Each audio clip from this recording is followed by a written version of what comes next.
संस्कार किसको कहते हैं? लोग नहीं कहता इसका संस्कार खराब है, इसका संस्कार बढ़िया है। और प्रारब्ध कर्म का विज्ञान क्या है, यानी जो आपने अब तक का जो काम किए हैं उसका विज्ञान क्या है।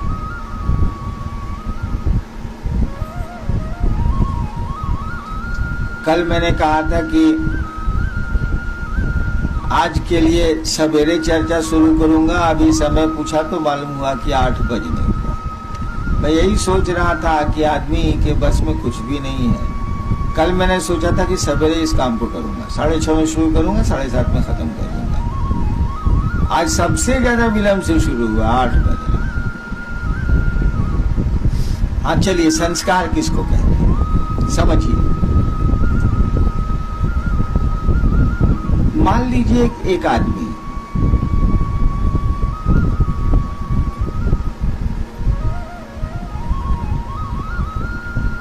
वह आदमी रोज चुन चुन के एक कीड़े को मारता है।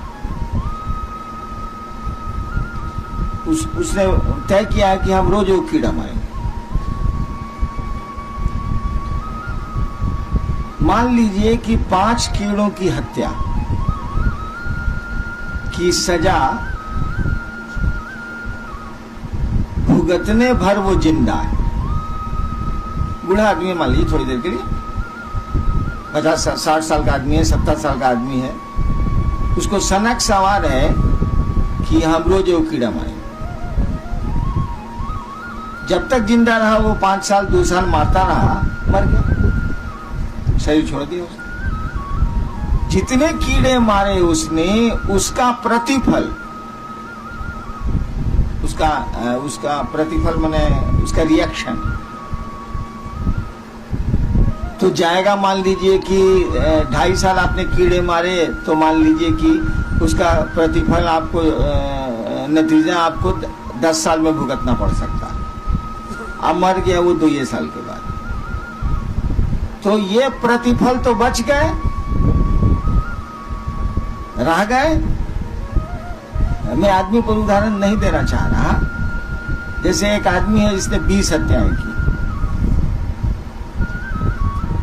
मान लीजिए थोड़ी देर के लिए, एक हत्या की सजा उसको इस जीवन में मिल सकती है, बाकी हत्याओं की सजा और पहले के कर्मों के चलते आगे जा रही है। पहले जो आप पेट्रोल डाले हैं उसी से इंजन चल रहा है, बाद में जो आप पेट्रोल डाल रहे हैं वो बड़ा गंदा है, लेकिन अभी पहले वाला पेट्रोल पर आपकी गाड़ी चल रही है। और उसी बीच में शरीर छूट गया तो पुराना पेट्रोल तो रुका हुआ है। फिर शरीर में आइएगा तो पुनः पेट्रोल आवेगा, और तब जब आवेगा तो पहले थे डॉन, अब बना देगा को भिखमंगा, कुड़िया। जो कर्म फल के बीज, जिन जिन कर्मों के फल के बीज आप अभी तक भोग नहीं पाए हैं, वो सुख हो या दुख हो, उसका नाम है संस्कार। इसकी अंग्रेजी बड़ी अच्छी है, लेकिन अंग्रेजी से समझ नहीं पाइएगा, वैसे मैं बोल देता हूं। संस्कार का अर्थ होता है the reactions in its potentiality. अंग्रेजी में समझाना आसान है। द रिएक्शंस,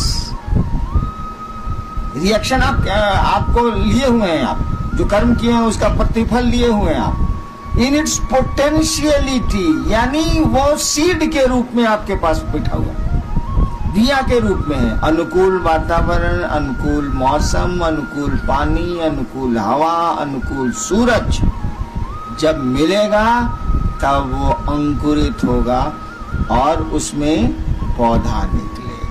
अब आप जानिए कि आपका जो बिया है बबूर का है कि आम का है। काहे कि अगर कांटेदार वृक्ष होंगे तो जिंदगी भर कांटे गड़ेंगे, फलदार वृक्ष होंगे तो जिंदगी भर फल खाएंगे। नहीं, संस्कार की अंग्रेजी में व्याख्या बड़ी अच्छी है। The reactions in it potentiality, जैसे पीपल का वृक्ष की सारी चीजें एक छोटे से पीपल के बीए में है। सीमेंट पर रख दीजिए, नहीं अंकुरेगा। जमीन में गाड़ दीजिए, अब वो चला। तो उस बीए में तो उस पीपल की पूरी पोटेंशियलिटी है कि नहीं है? पूरी समग्रता में पीपल वहां है कि नहीं है? तो कहा जाएगा इस बीए को पीपल का संस्कार है। लेकिन वो फलित नहीं हुआ। संस्कार फलित हो गया तो गया, तब संस्कार नहीं कहा जाएगा, तब तो भोग हो गया। फलित नहीं हुआ है तब तक वो संस्कार है। तंत्र में संस्कार की यही व्याख्या है। बोलचाल में हम लोग जात को लगा के कहते हैं या कुछ को लगा के कहते हैं कि रद्दी संस्कार का आदमी है वो, लेकिन संस्कार का वो अर्थ होता नहीं। संस्कार का अर्थ होता है कि वो कर्म जो आप अभी तक भोग नहीं पाए हैं, कर्मों के फल जो आप भोग नहीं पाए हैं, और आपके साथ वो बिया के रूप में, सीड के रूप में, बीज के रूप में अटैच्ड हैं, लगे हुए हैं। वो अनुकूल हवा, अनुकूल मौसम, अनुकूल परिस्थितियां आएंगी, वो अखुरेंगे। ठीक। प्रारब्ध कर्म इसको नहीं कहते। संस्कार तो बिया हो गया। प्रारब्ध कर्म का अर्थ हुआ कि आपने कर्म किया है और आप फल लेते चले जा रहे हैं। मैं जिस पेट्रोल से गाड़ी चल रही है, सीड में नहीं है प्रारब्ध कर्म। प्रारब्ध कर्म है जिसे पेट्रोल से आपकी गाड़ी चल रही है, जो उन कर्मों का प्रतिफल है। वो सीड में जब रहेगा तो संस्कार कहा जाएगा। जब एक्शन में आ जाएगा वो, तो कहा जाएगा इसके प्रारब्ध कर्म अच्छे नहीं, तभी इतना कष्ट पा रहा है। ठीक। अब एक उदाहरण देते हैं, समझिए। भगवान कृष्ण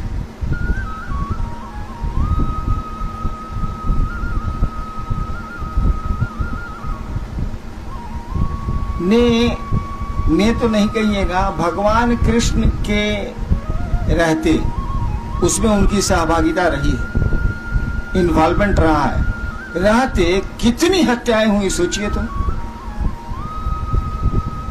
अगर कहानी है, कहानियों पर चलते हैं, अब सच है कि झूठ है, नाम देखा नाम देखा, कितनी हत्याएं हुई।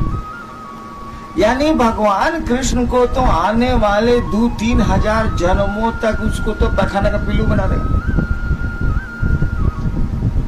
बना देगा। काहे कि आप जैसा कर्म किए हैं उसका फल सीड के रूप में है, तो एक्शन भोगिएगा ना, रिएक्शन भोगिएगा ना। बना देगा? नहीं बनाएगा। क्यों नहीं बनाएगा? इसीलिए कि ये कानून तो धरती का न है, आसमान का नहीं न है। भारत का कानून पाकिस्तान में नहीं न चलेगा भैया, नेपाल का कानून भारत में नहीं न चलेगा। हम स्पष्ट हो रहे हैं। आप भारत के कानून से नेपाल में घुस जाइएगा तो नेपाल में हो सकता है अपराध नहीं हो, यहाँ अपराध हो, यहाँ अपराध नहीं हो, वहाँ अपराध हो, आपको अरेस्ट कर दिया जाएगा, सजा मिल जाएगी। यहाँ का कानून अलग है, उस देश का कानून अलग है। हो सकता है भी, बहुत जगह है आपके कानून से दूसरे देश का कानून अलग है। नहीं तो भगवान श्री कृष्ण की पर्सनैलिटी, उनका व्यक्तित्व ऐसा है कि जो कहानियां हैं, जो मान्यताएं हैं, उसमें कहा गया ये तो भगवान आए थे, ये तो ईश्वर के अवतार थे। विष्णु का अवतार कहा ही जाता है। विष्णु के 10 अवतारों में एक राम है, एक कृष्ण है, एक बुद्ध है, महावीर भी। तो कहा गया ये तो विष्णु के अवतार है, यानी भगवान है। भगवान पर ये नियम नहीं लागू होता, ये धरती का नियम। लेकिन भगवान जैसे धरती पर आएगा, अब नेपाल का, आप हिंदुस्तान के आदमी गए नेपाल, छूट गए, अब हिंदुस्तान आपको क्या करेगा? अगर नेपाल से संबंध अच्छा नहीं तो क्या हम नहीं देंगे? तब ऐसे बहुत सारे मामले हैं, हमको नहीं बोलना चाहिए। नहीं,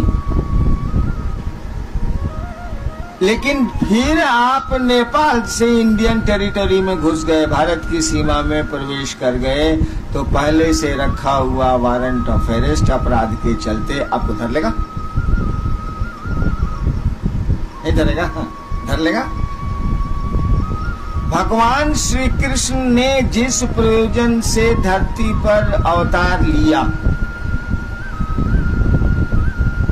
तो अवतार लेने के लिए उनको जीव भाव लेना होगा। शिव जब भी शरीर में आएगा तो उसको जीव भाव लेना होगा, जैसे आपके रूप में शिव ही आया है,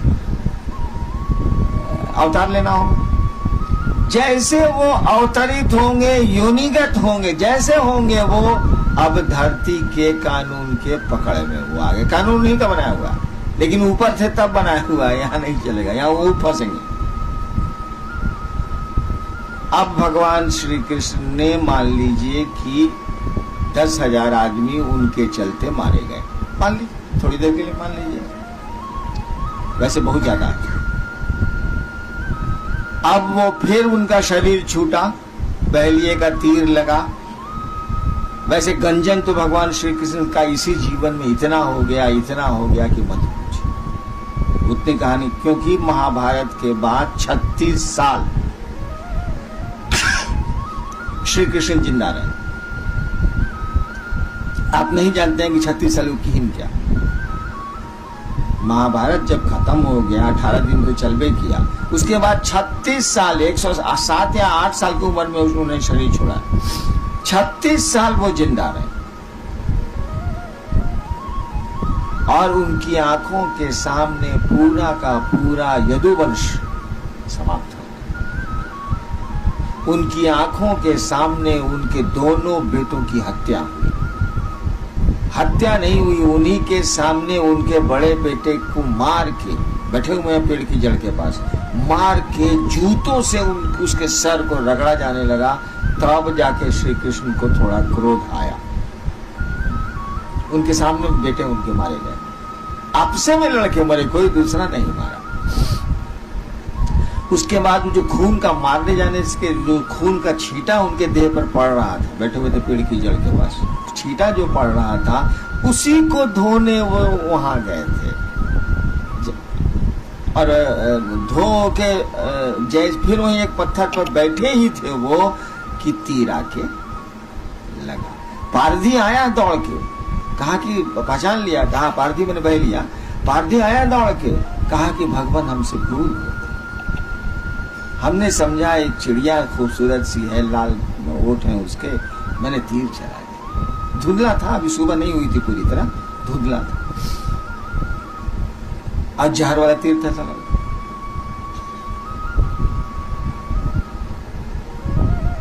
भगवान श्री कृष्ण ने कहा तीर तो चल गया,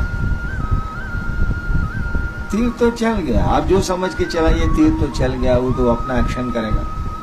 गोली तो चल गई, आप जो समझ के चलाइए, वो तो अपना परिणाम लाएगी। और फिर वहीं गिरे वो। और ये भी जान लीजिए, श्री कृष्ण की लाश पड़ी है और 3 दिनों तक किसी को पता नहीं चला कि श्री कृष्ण मर गए। अंत में एक आदमी हस्तिनापुर गया, वहां अर्जुन को बोला, अर्जुन आए तब इनकी लाश उठी है। उन्हीं के जीवन में, उन्हीं के शरीर में उनका तो सब गंजन हो गया। लेकिन अब वो वापस लौटेंगे, वो परमात्मा यदि हैं तो वापस लौटेंगे और फिर परमात्मा के सदृश परमात्मा के में समाहित हो जाएंगे या रहेंगे। अब वहां ये कानून नहीं लगेगा कि इतनी हत्याएं हुई, ऐसा हुआ, वैसा हुआ, वैसा हुआ, कुछ नहीं, सब खत्म। फिर वही श्री कृष्ण आसमान में श्री कृष्ण है। लेकिन अगर दोबारा श्री कृष्ण ने जन्म ले लिया धरती पर, इंटायर कर्म फल जो उनके संचित यहाँ रुके हुए हैं, कब से धर। आप अपराध करके गए हैं नेपाल, जिस दिन भी घुसिए हिंदुस्तान, वह वारंट ऑफ अरेस्ट आपको धरेगा। बाहर है तो नहीं धरेगा।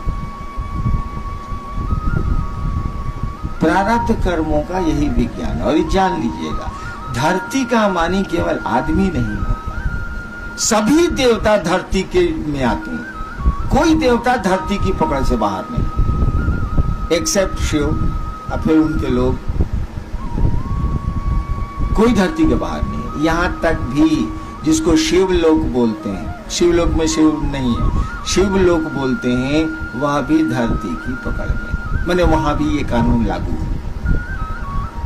कौन कानून? प्रारब्ध कर्मों का कानून, कर्म और उसके फल का कानून। अब प्रारब्ध कर्म, गोरखनाथ ने एक बार कहा था कि क्या तुम संस्कार की बात करते हो, क्या तुम कर्म फल की बात करते हो, मैं तुम्हारे कर्म फल को, मैं तुम्हारे संस्कार को दग्ध कर दूंगा। अब इसकी व्याख्या देखिए, गोरखनाथ जैसा आदमी कहता है कि मैं तुम्हारे कर्म फल के बीज को दग्ध कर दूंगा, यानी आप इतना मकई का बिया ले लिए हैं रोपने के लिए, एक आदमी, आपकी मालकिनी आती हैं, उनको नहीं मालूम है कि आप रोपने के लिए मकई रखे हैं, तावा पर उठाती हैं, देती हैं भूंज रही हैं, अब लामा फूटने ही वाला है कि आप कहते रे रे रे रे काकी हमको तो रोपना था, ये तो भुजा बना दी इसका। रुक तो गई वो, कहा ठीक है नहीं भुजे, लेकिन क्या वह बिया पेड़ बनेगा? नहीं बनेगा, लेकिन वह मकई का बिया रहेगा। समझे? अकुरेगा नहीं, उससे मकई नहीं निकलेगी, पौधे नहीं निकलेंगे, लेकिन बीमा रहेगा। नहीं समझ रहे? बिया रहेगा। गुरु को अधिकार है, सदगुरु, सच्चे गुरु, सही गुरु को अधिकार है कि वे आपके कर्म फल को दग्ध कर दें, अच्छे कर्म फलों को विशाल कर दें। जैसे बहुत अच्छा कर्म है आपका और बुरे कर्मों से आप घिरे हुए हैं, अभी पेट्रोल जो चल रहा है उससे आप घिर गए, आपका अच्छा कर्म नहीं काम कर रहा है, उनको पावर है कि बुरे कर्म के बीज को वो जला दें, अच्छे कर्मों के बीज को पानी हवा दे दें। ये गुरु को अधिकार है, लेकिन गुरु को ये अधिकार नहीं है। ईश्वर की कुर्सी पर फिर है शिव को, लेकिन शिव गुरु को ये अधिकार नहीं है कि वह जो मकई का दाना दग्ध होके तावा में पड़ा हुआ है उसको मिटा दे, उसको वो नहीं मिटा सकता। गुरु की कुर्सी पर, ईश्वर के रूप में तो उनका कानून है, वो कानून को तोड़ ही नहीं सकता। गुरु की कुर्सी पर आपके कर्म फल को वो इनहेंस करके, बड़ा करके विशाल कर सकते हैं। एक क्षण के संस्कार को, एक क्षण के आपके कर्म फल के बीज को, जिसमें साधु होने की कैपेसिटी है, वो एक क्षण है बस। एक झोंका आया, महादेव इतने अच्छे लगे, इतने अच्छे लगे, इतने अच्छे लगे, लेकिन ये झोंका रहेगा मुश्किल से 2 घंटा। इसको खींच के ले जा सकते हैं 200 साल। मैं 200 साल तक आपको महादेव अच्छे लगते रह जाएंगे और इसी बीच में शिव हो जाएंगे।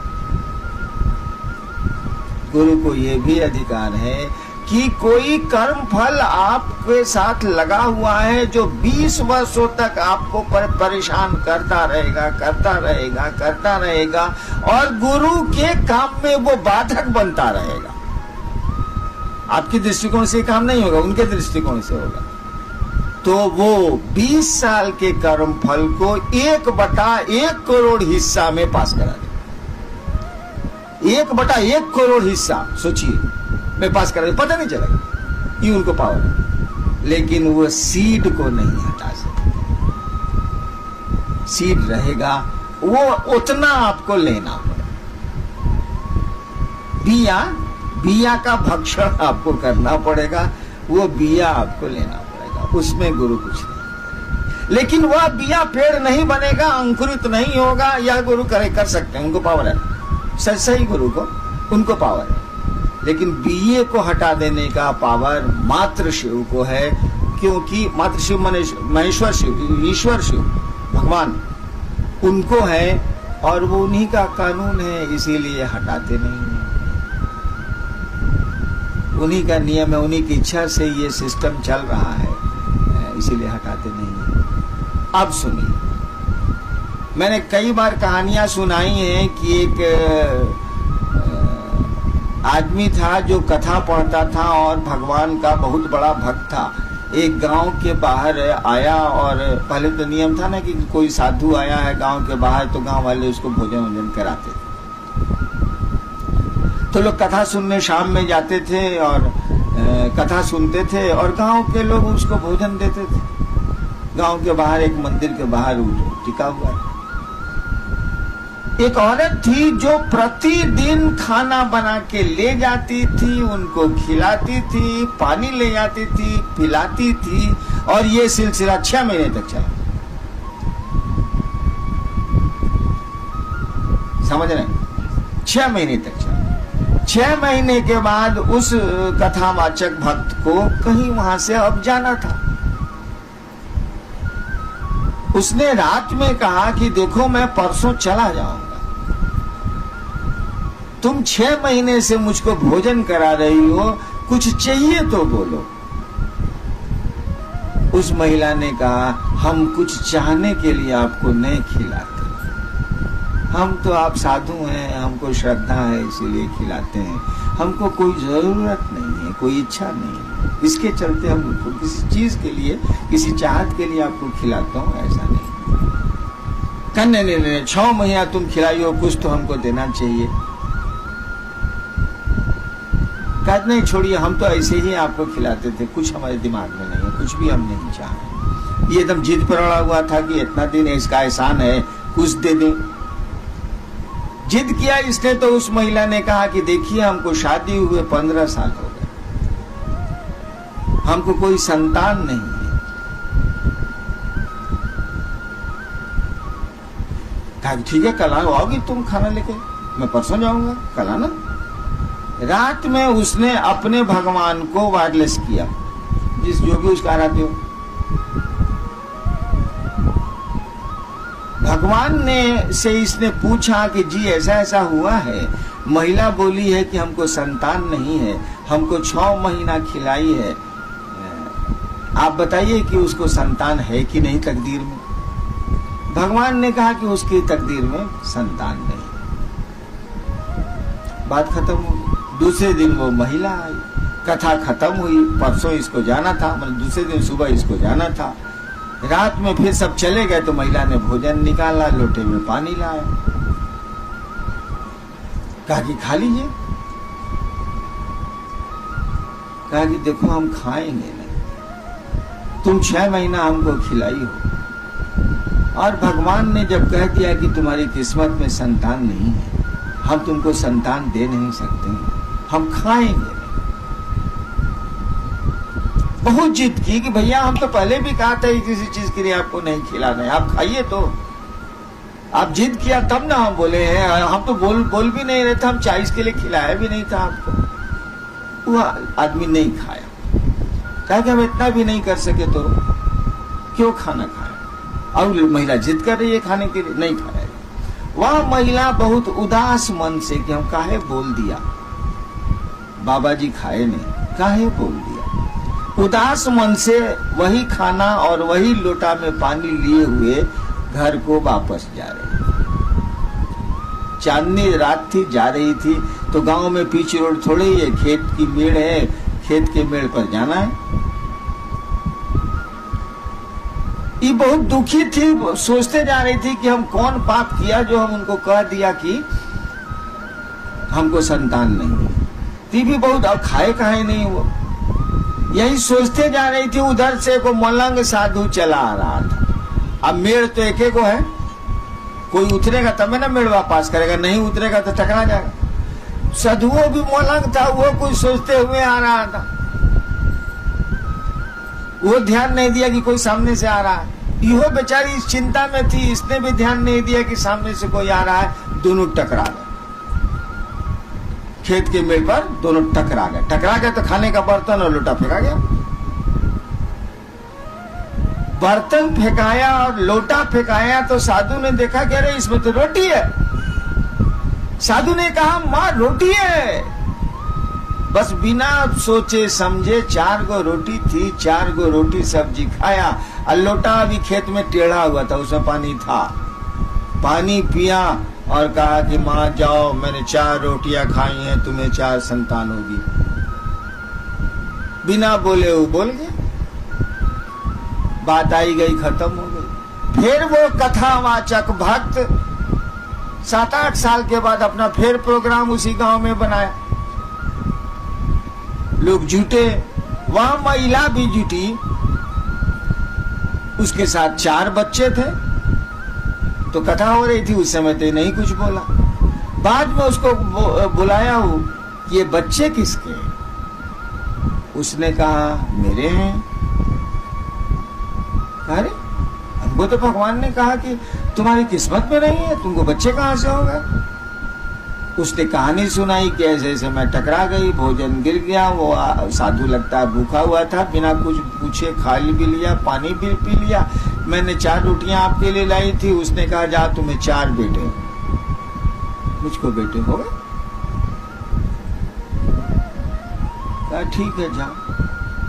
रात में फिर अपने भगवान को ही वायरलेस लगाई, कहा सरकार आप तो हमको बेइज्जत किया। क्या हुआ? तो उसको 4 संतान हो गई, और आपने कहा था उसकी किस्मत में संतान नहीं है। कहा था देखो यार, तुम पूछे थे तो हमने बता दिया कि उसकी तकदीर में नहीं है। वो ससुरा पूछी सूचिस कुछ नहीं, दे दीस, तो हम क्या करें? तो दे दीस, तो दे दीस।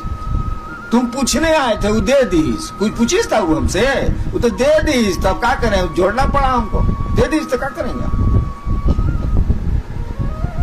देखिए, तकदीर में नहीं है, एक साधु ने जोड़ दिया। ये प्रारब्ध कर्म नहीं है, ये संस्कार नहीं है। मैं अपनी बात सुनाता हूं। मुझको कुत्ते पालने का बहुत शौक, वैसे मैं है भी कुत्ता, हूं भी कुत्ता, मुझको शौक है कुत्तों पालने का बहुत। बचपन से मैं कुत्ते पालता था, छोटा था तभी से कुत्ते पालता था। धनबाद में मैं जब स्कूल में पढ़ता था 6-7वां में, तो मेरे पास 2 कुत्ते थे, एक का नाम था शेरा, एक का नाम था टाइगर। तो मैं ही पाले हुए था, मेरे साथ रहता था दोनों कुत्ता। स्कूल से तो मॉर्निंग में चले आना है, 6-5वां छठा में साले स्कूल कितना देर का। मैं छत पर खुराफात करते रहता था। महादेव का एक फोटो था शीशा वाला, उसको निकाल के सीढ़ी पर लगा के, फिर पेट्रोल वाला टीन लेके पाइप लगा के साला महादेव के फोटोए पर पानी गिराते थे, उसके कांटी में घुसाने वाले पर साला 10 मिनट में फोटोए गल के गिर जाता था। यही कुछ मैं कर रहा था।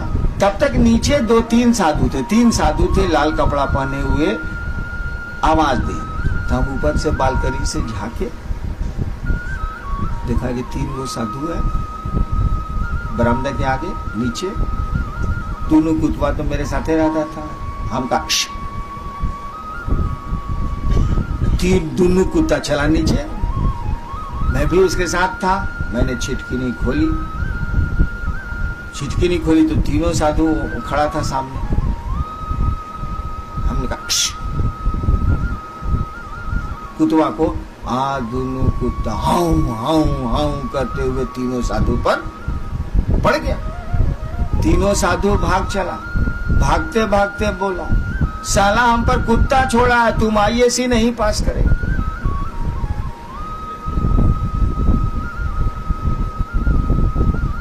इतनी बात हमको थोड़ी याद थी, इससे ज्यादा याद नहीं थी। कौन इस पर विचार करता है? आए हम आईएएससी में,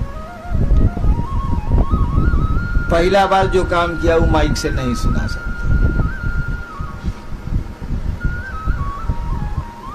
देखो प्रोफेसर साहब अपनी बेटी उस हमारे क्लास में पढ़ती थी, आ रहे थे। हम कहा प्रणाम सर, नया नया ब्याह किए हैं क्या? अब बेटी को कह दीजिएगा कि नया नया ब्याह किए हैं तो का आपका असर होगा। मैं कॉलेज से निकाल दिया। दूसरी जगह गया जहां ये टीचर थे, एगो हमारे साइंस के हेड ऑफ डिपार्टमेंट थे। हम किया क्या था बदमाशी, H2S गैस होती है ना जो बड़ी बसाती है, साइंस के तो स्टूडेंट लोग हैं, तो उसको बरामदे में बना के उसमें क्लिप लगा दिया जाता है रबर में कि गैस नहीं लीक करे। खरी प्रयोग करना होगा तो उसको बीकर में डाला जाएगा, ऐसे बंद रहेगा, खुल जाएगा तो साला तो इलाका का इलाका गंधाइन कर देगा। तो मैं अकेले एक दिन जा रहा था कॉलेज में, ऊपर में लेबोरेटरी थी, वो जो पाइपवा में क्लिपवा लगा हुआ था खोल के हम पॉकेट में रख लिया, चले। 20 मिनट के बाद तो पूरा कॉलेज गन्हाइन गन्हाइन गन्हाइन हो गया। साला लेबोरेटरी बॉय हमको देख ली, कह दिया HOD को, हेड ऑफ डिपार्टमेंट को, हमको बुलाया गया। हम कहा सर को हम तो नहीं जानते हैं सर, हम क्या जाने सर। तो नहीं, लेबोरेटरी बॉय आपको देखा है। हम कहा सर कौन चीज देखा है?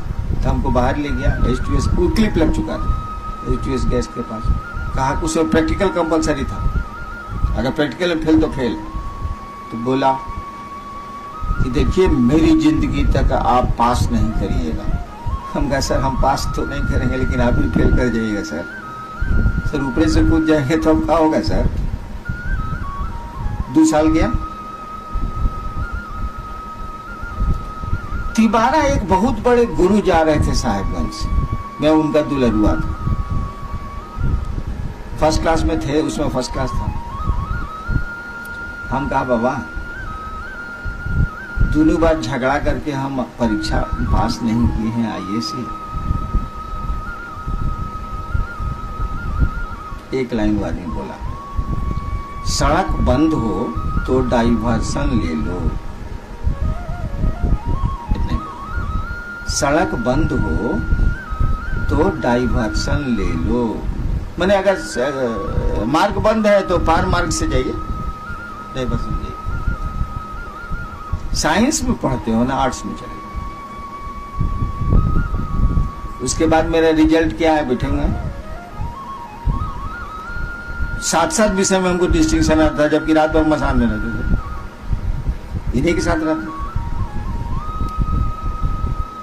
देखिए हमारे कर्म फल में तो नहीं था कि IAS पास नहीं करेगा, साधु ने डाल दिया, कुत्ता लुकाने पर। अब ऐसे लोग नहीं है, लेकिन एक जमाना था कि थे लोग। वो बोला कि IAS तुम पास नहीं करेगा, और IAS में बॉटल नेक हमेशा हो जाए, हमेशा हो जाए, हमेशा हो जाए। तो फिर एक गुरु ने ही मुझको कहा कि सड़क बंद हो तो बगल के रास्ते से निकल जाओ। साइंस में हो ना, उनके जी आर्ट्स में चलो। यानी प्रारब्ध कर्मों का विज्ञान देखिए, कोई कर्म नहीं है आपके, आता वो लगा दिएगा या वापस ले लिएगा, दोनों होगा। बहुत कर्म फल है आपको कि बहुत तबीयत खराब रहेगी, बहुत तबीयत खराब रहेगी, आप आए मेरे पास, हमको जाए दूर ठीक हो जाएगा। वो जो सीड वहां तक काम किया है, उसके बाद मुरझाने लगेगा, मुरझाने लगेगा तो पेड़वा मुरझा जाएगा। पेड़वा जब मुरझा जाएगा तो कटवा कहां से करेगा, मुरझा के मर जाएगा। यानी ये ऐसा कौन कर सकता, इसका विज्ञान समझिए।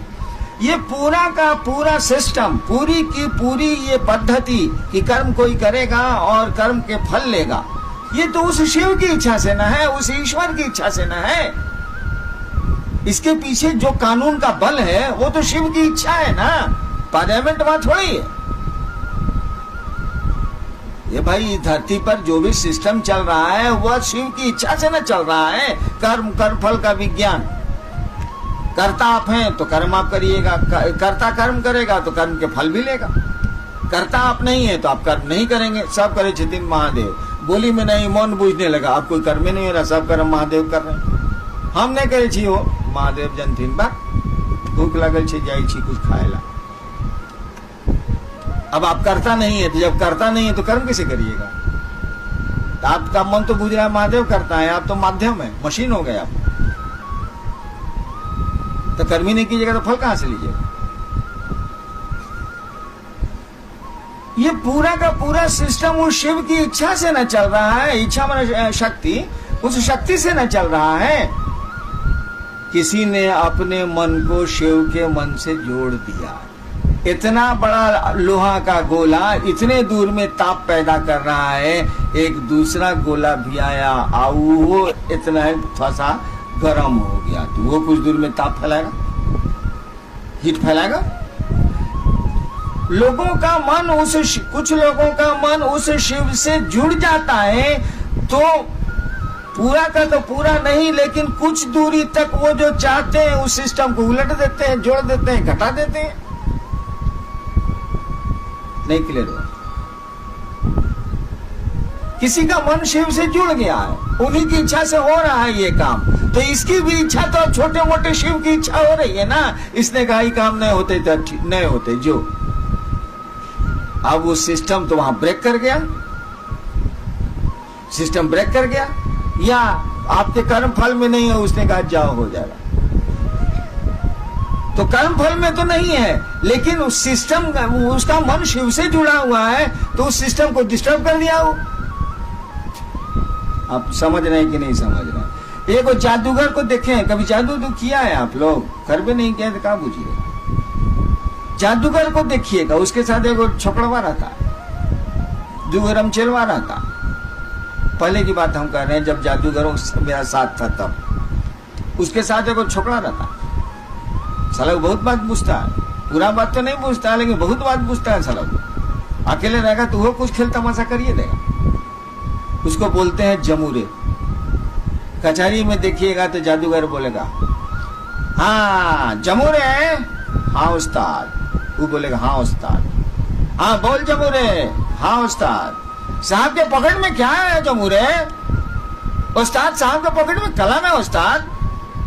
कुछ नहीं है, बोला है कि पहला बार जब पूछेंगे तो कलम होगा।